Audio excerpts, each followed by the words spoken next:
So today I'm making pakoras. It's also known as fritters. And for that, it's a very simple recipe. You can make it and enjoy it. For that, I've taken one onion which is medium size and I've chopped it up. And also, I'm going to be using 1/4 cup of water. I'm also going to be using 1 cup of chickpea flour, which is also known as besan, and I'm going to mix it all together in this onion mixture.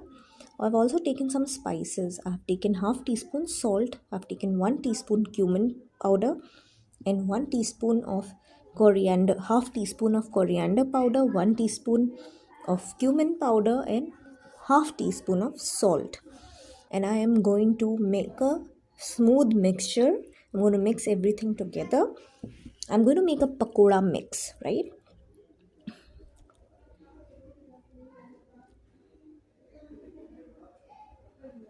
I'm going to make it, make the.